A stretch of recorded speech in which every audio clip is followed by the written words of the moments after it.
Bismillahirrahmanirrahim. Assalamualaikum warahmatullahi wabarakatuh.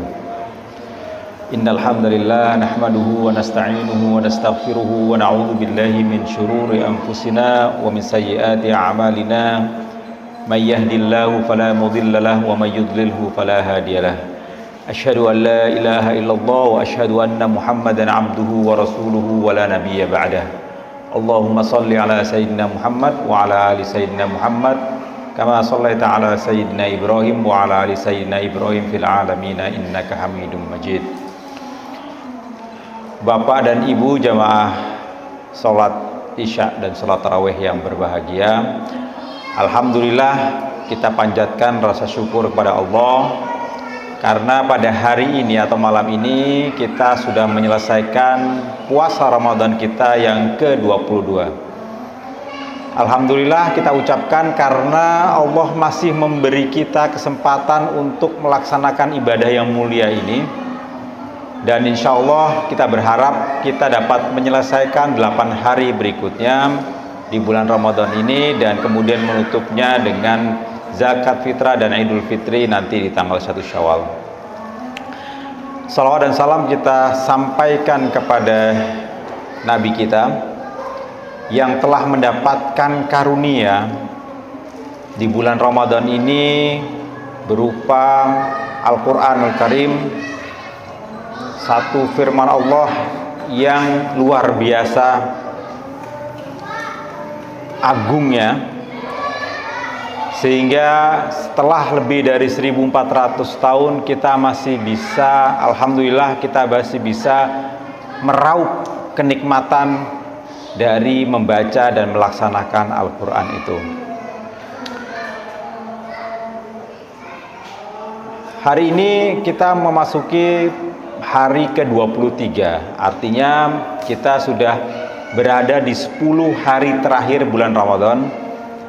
Dan sebagaimana kita tahu, 10 hari terakhir bulan Ramadan itu ada malam-malam yang begitu mulia yang kita sebut sebagai Lailatul Qadar. Tadi di sholat Isya, imam kita Ustadz Zain membacakan 2 ayat yang terkait dengan turunnya Al-Quran di bulan Ramadan. Yang pertama dari surat Al-Baqarah, Syahrul Ramadan alladzi unzila fihil Quran, dan seterusnya. Bulan Ramadan, Syahrul Ramadan yang diturunkan padanya Al-Quran. Itu yang pertama secara umum. Lalu kemudian di rakaat kedua beliau membaca surat Al-Qadar, Inna anzalnahu fi lailatul qadar, secara khusus menyoroti turunnya Al-Quran di Lailatul Qadar. Nah, kemudian ada beberapa, nggak semuanya, beberapa orang mungkin yang masih bertanya-tanya, kan Al-Quran itu katanya di surat Al-Qadar itu diturunkan di Lailatul Qadar, tapi kenapa kita memperingati nuzulul Quran di tanggal 17 Ramadan? Kan belum Lailatul Qadar gitu kan ya.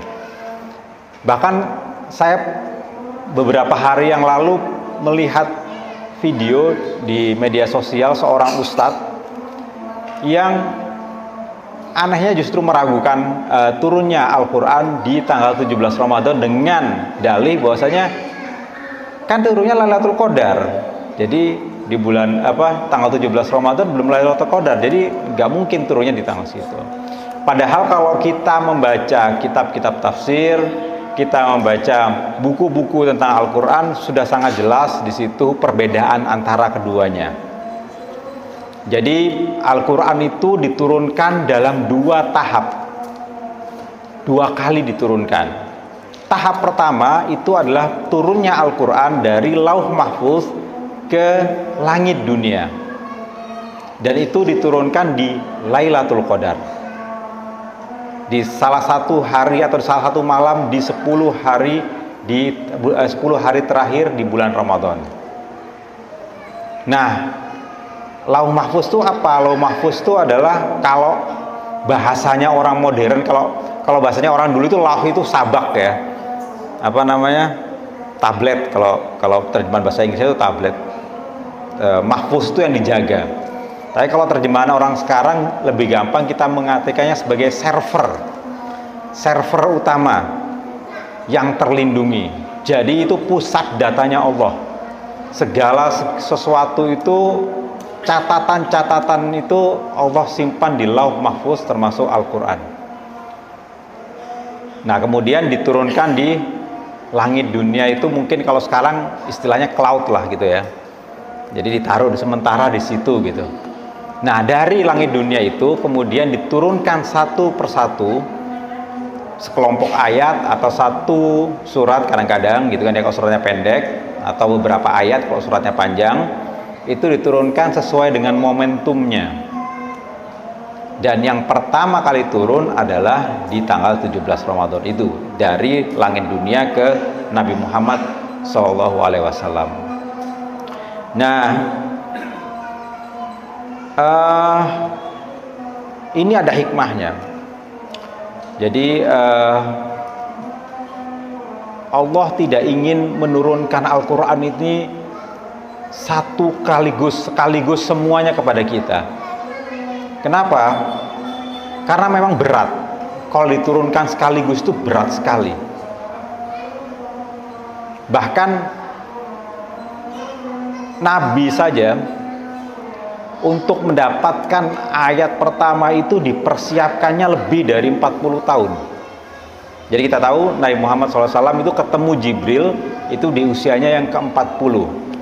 Tapi pertemuan dengan Jibril itu pertemuan kedua.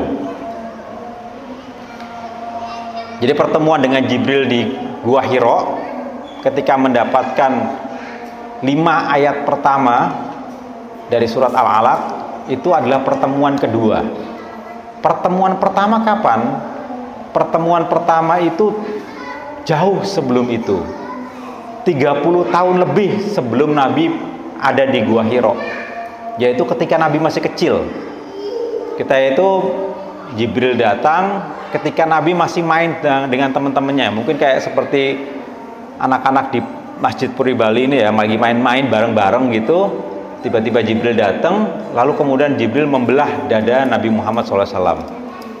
Teman-temannya kaget, lalu kabur ke orang tua mereka, ngelaporin ada orang yang membelah dadanya Muhammad. Saya itu kalau ngomong, walaupun Nabi Muhammad belum jadi Nabi, tapi kalau ngomong Muhammad kayaknya kayak nggak enak gitu ya. Membelah dada Nabi Muhammad SAW waktu masih kecil itu. Dibelah dan kemudian dicuci jantung hatinya. Anak-anak itu kemudian datang lagi sama orang tua mereka, dan waktu itu Nabi sudah selesai dioperasi dan kemudian main lagi seperti biasa. Ada banyak sekali peristiwa-peristiwa, ada banyak sekali momen-momen ketika Allah itu memang lagi mempersiapkan Nabi Muhammad SAW. Termasuk adalah dengan mewafatkan kedua orang tuanya. Hikmah dari diwafatkannya kedua orang tua Nabi adalah Nabi lebih independen dalam berpikir, tidak dipengaruhi oleh orang yang lebih dominan, lebih berkuasa seperti kedua orang tuanya. Lalu Nabi kemudian menggembala kambing. Itu juga salah satu cara Allah mentarbiyah, mendidik Nabi SAW, mempersiapkannya supaya nanti bisa memimpin umat. Lalu kemudian dipertemukan dengan Khadijah dan menikah dengan beliau. Itu semua adalah memang disetting. Jadi kenabian Rasulullah SAW itu tidak ujuk-ujuk, nggak tiba-tiba di tanggal 17 Ramadan disamperin Jibril jadi Nabi. Enggak begitu. Dipersiapkan dengan baik. Dan ini menjadi hikmah buat kita. Kalau Allah saja mempersiapkan nabinya begitu lama, memprosesnya begitu lama untuk benar-benar menjadi manusia yang sempurna, apalagi kita dalam mempersiapkan atau dalam mengubah diri kita menjadi orang yang lebih baik. Manusia biasa seperti kita ini keplesetnya kan banyak ya. Jadi kalau sampai ada orang pas lagi kepleset kemudian kita kucilkan, kita hina, kita cemooh, itu kita berarti sudah menutup pintu kebaikan yang sedang dia jalani. Jadi kalau kita melihat saudara kita lagi terpleset ya, dalam artian terpleset mungkin melakukan kesalahan, melakukan kekeliruan, lagi emosi dan segala macam, mungkin bisa diingatkan saja, tapi bukanlah tapi kita harus menganggap bahwasanya itu adalah proses dia menuju perbaikan. Jadi kita harus ingat bahwasanya tidak ada manusia yang tiba-tiba jadi baik, tiba-tiba jadi sempurna dan segala macam. Nah, kenapa dipersiapkan begitu matang? Kenapa Allah mempersiapkan begitu matang? Karena Quran yang akan diberikan kepada Nabi itu adalah qaulan tsaqilah, perkataan yang berat sekali. Inna sanulqi alaika qaulan tsaqilah. Itu ada di surat Al-Muzammil ayat 5 ya. Kami akan menulki itu, ilqa itu melemparkan gitu kan ya. Artinya karena beratnya begitu ya, akan memberikan perkataan yang sangat berat di dada kamu. Sesuatu yang berat. Dan itu Nabi itu nggak pernah terbiasa oleh beratnya menanggung amanah Al-Quran ini. Para sahabat Nabi SAW menggambarkan kalau Nabi itu lagi menerima wahyu itu seluruh ototnya tegang. Kadang-kadang mukanya merah gitu kan ya, keringat dingin turun gitu. Itu kenapa? Karena memang amanah ini begitu besar. Dan itulah kenapa Allah mempersiapkannya begitu lama sebelum Nabi akhirnya mendapatkan wahyu pertama. Nah, itulah kenapa juga diturunkannya Al-Quran itu satu persatu, sedikit demi sedikit. Kenapa? Karena memang kita tidak bisa, itulah kita berproses. Demikian juga dengan para sahabat. Para sahabat juga berproses.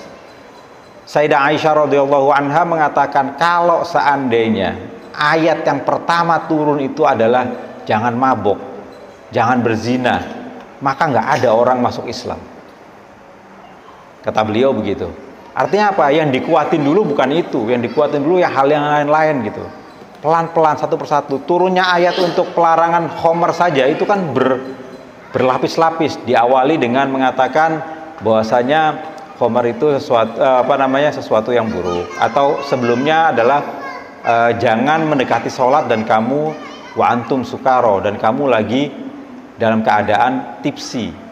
Karena ada sahabat yang lagi tipsi, mabok, kemudian membaca qul ya ayyuhal kafirun kebolak-balik. Kemudian akhirnya turun ayat itu, sedikit demi sedikit ditinggalkan. Dan ketika Allah akhirnya mengatakan gak boleh, itu para sahabat dengan sukarela membuang semua khamr yang mereka miliki di rumah-rumah mereka. Nah, Bapak dan Ibu sekalian, kita mungkin sedikit napak tilas, walaupun kisah ini sudah sering kita dengarkan, tapi mungkin sedikit napak tilas kenapa Nabi SAW atau apa yang terjadi di Gua Hiro pada waktu itu. Saat itu Nabi berusia 40 tahun.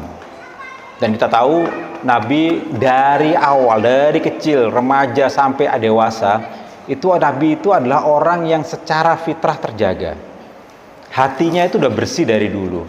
Sehingga ketika melihat masyarakat Mekah yang pada waktu itu berada dalam kegelapan, Nabi itu resah. Kayaknya nggak harusnya begini, kehidupan yang normal itu nggak kayak gini. Nabi berpikir bahwasanya kehidupan yang seharusnya ideal itu nggak kayak gini. Dan kita tahu orang-orang Mekah pada waktu itu membanggakan diri mereka bahwasanya mereka adalah keturunannya Ibrahim. Mereka itu membawa amanah untuk jaga kota suci Mekah, tempat orang haji, tapi hajinya nggak pakai baju, hajinya telanjang gitu kan ya. Mereka mengagung-agungkan kemurnian darah mereka, sampai kemudian mereka mengubur anak-anak perempuan mereka. Jadi Nabi melihat ini ada yang salah dengan ini. Tapi Nabi SAW nggak tahu bagaimana pada waktu itu sebelum diangkat menjadi Nabi, nggak tahu bagaimana cara untuk mengatasi ini, gimana caranya, mulai dari mana, pakai apa, Nabi nggak tahu, karena memang belum ada wahyu. Ketika keresahan ketika itulah Nabi SAW pergi ke Gua Hiro. Dan kita tahu Gua Hiro itu letaknya itu agak jauh dari Mekah. bukan bukit terdekat dari Mekah. Kalau sekarang mungkin 6 km gitu ya, 6 km, dan naik ke atas itu kalau sekarang mungkin jauh lebih mudah. Ada beberapa jalan, bahkan sekarang baru tahun ini dibuka lagi jalan yang baru untuk ke Gua Hiro. Tapi zaman dulu digambarkan 2,5 jam Nabi itu jalan ke atas. Dan kita bisa dari atas tuh bisa melihat, walaupun sedikit terhalang, bisa terlihat kota Mekah. Dan dari situlah kalau kita lihat mukadimah dari tafsir fi Zilalil Qur'annya Sayyid Qutb itu menggambarkan bagaimana perasaan Nabi ketika melihat ke bawah, melihat masyarakat yang sibuk dengan dunianya. Nah, di saat itulah Nabi sering berhari-hari di atas sana. Kadang-kadang bawa makanan dari rumah gitu kan, kadang makanannya habis. Dan kalau sudah habis gitu biasanya Khadijah datang. Khadijah pada waktu itu sudah berusia 55 tahun. Ya kan, karena kan bedanya sama Nabi 15 tahun. Nabi waktu itu umur 40 tahun, Khadijah 55 tahun. Naik ke atas untuk ngasih bubur kepada Nabi. Berkali-kali, berhari-hari, berbulan-bulan itu yang dilakukan. Nah, sesungguhnya menyepi, keluar dari rutinitas, keluar dari dari keributan, keriuhan masyarakat itu sebetulnya bukan hanya dilakukan oleh Nabi Muhammad SAW.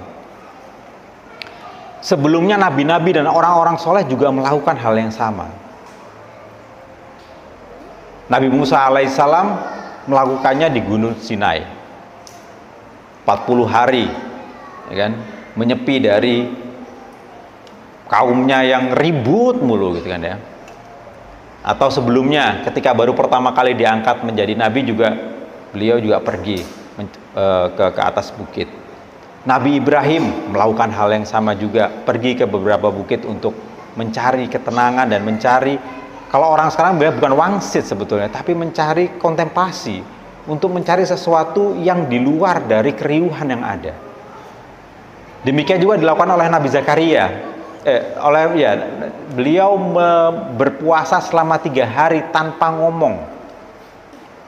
Hal ini juga dilakukan oleh Maryam, ibunda Nabi Isa alaihissalam, yang tinggal di mihrab, di salah satu bagian atau kamar di masjid. Nah, hal ini sebetulnya yang lebih membutuhkan itu adalah kita orang modern.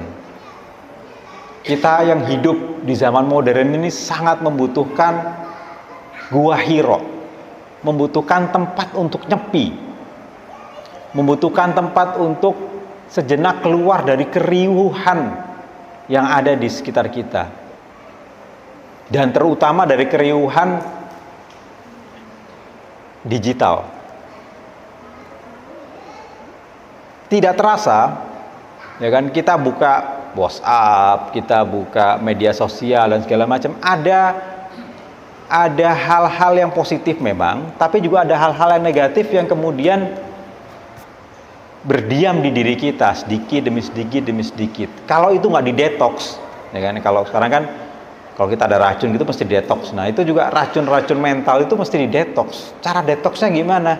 Cara detoksnya ya uzlah sebentar, pergi sebentar dari keriuhan itu, dan kemudian berkontemplasi, memikirkan diri, jiwa kita, berpikir tentang Allah, berpikir tentang semesta dan segala macam.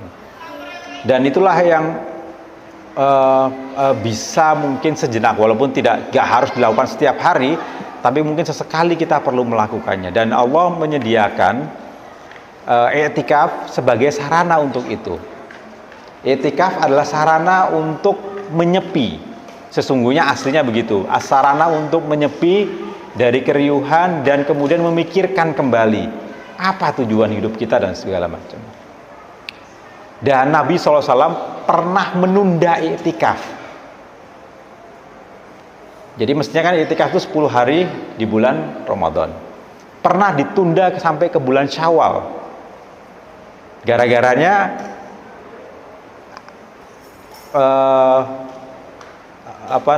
istri-istri beliau bikin tenda banyak banget di masjid. Beliau masuk, ini apa ini? Banyak banget tenda segala macam. Yaudah kita nggak jadi sekarang iktikaf. Bulan depan aja. Beliau melihat nggak kondusif, sehingga ya udah ditunda saja. Artinya dicari adalah bukan hanya syarat dan syar'inya, tapi juga tujuan utama, yaitu untuk menenangkan diri dari keriuhan atau kesibukan dunia kita. Nah,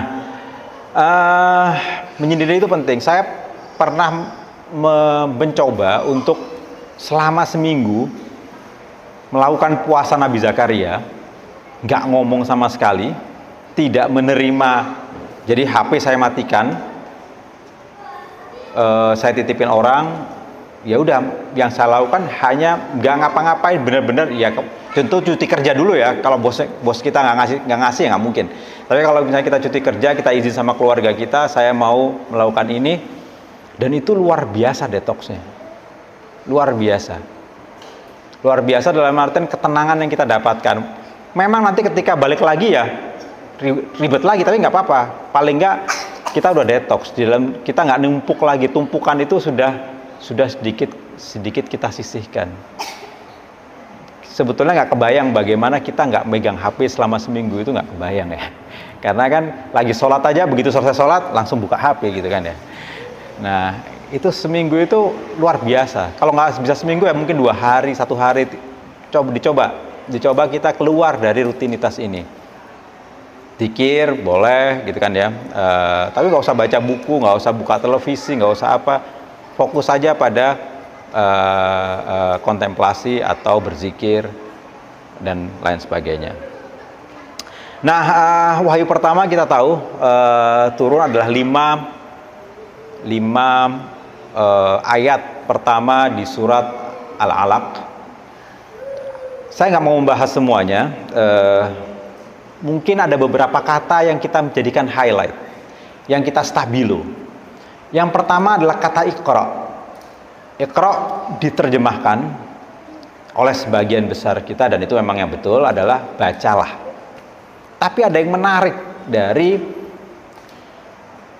terjemahan atau tafsir yang dilakukan oleh Yusuf Ali. Yusuf Ali ini adalah salah satu penerjemah Al-Quran ke bahasa Inggris yang awal-awal, gak terlalu awal, tapi yang terkenal yang awal-awal adalah Yusuf Ali. Sebelum akhirnya kalau kita buka di Quran.com itu kan ada banyak sekali terjemah bahasa Inggrisnya.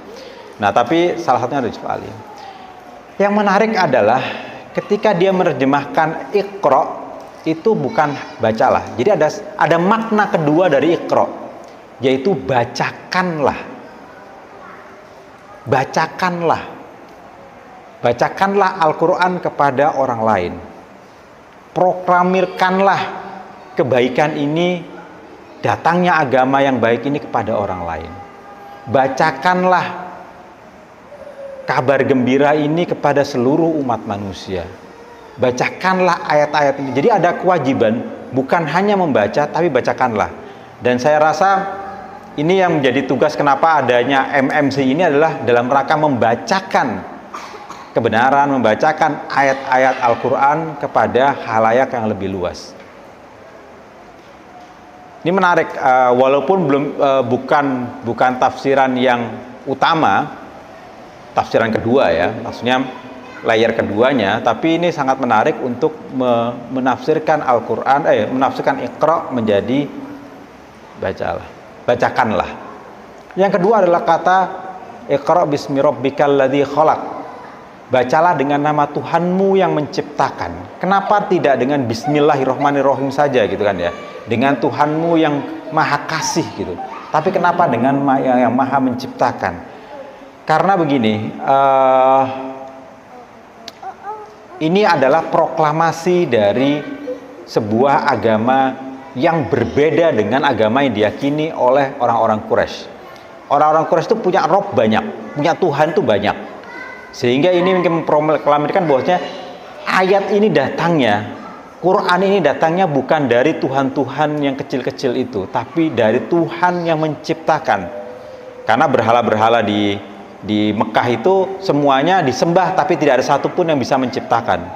Nah, Allah datang dengan mengatakan bahwasanya ini adalah dari Tuhan yang menciptakan. Itu satu hal.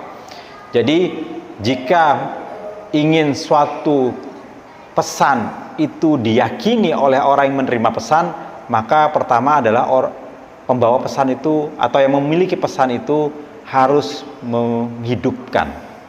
Yang kedua adalah akram. Iqra wa rabbukal akram. Bacalah dengan nama Tuhanmu yang mulia, yang memuliakan, yang mulia. Kalau dalam bahasa Arab itu karim atau karoma atau karim ya, sifat Allah karim itu maha mulia memang, tapi diterjemahkan atau diambil dari kata-kata karim yang artinya adalah dermawan sebetulnya, maha memberi. Jadi kalau ingin pesan kita itu sampai kepada orang lain, maka Allah mengajarkan kita harus menjadi orang dengan tangan di atas, memberikan sesuatu kepada orang lain. Yang ketiga adalah jadi sifat lain yang diberikan adalah Allah itu adalah maha mengetahui dan maha memberi pengetahuan. Jadi tiga hal inilah yang membuat Al-Quran itu pada saat itu menjadi atau diproklamirkan sebagai pesan yang tidak ada duanya, pesan yang satu-satunya dari Tuhan yang menciptakan, dari Tuhan yang mengajarkan apapun kepada manusia. Manusia yang tidak tahu sama sekali diajarkan dengan hal ini. Nah, 5 ayat ini adalah sebuah proklamasi, sebuah pernyataan penting dari Allah, bukan hanya kepada nabinya tapi juga kepada seluruh umat manusia, bahwasanya sebuah era telah datang, sebuah agama telah dimunculkan kembali. Kita tahu Islam itu bukan hanya ketika zaman Nabi tapi juga di sebelum-sebelumnya dimunculkan kembali dengan format yang baru yang kita kenal sekarang sebagai agama Islam. Nah, ada banyak sekali kemukjizatan yang ada di dalam Al-Quran. Kita tahu bukan hanya isinya, tapi juga bagaimana cara membacanya.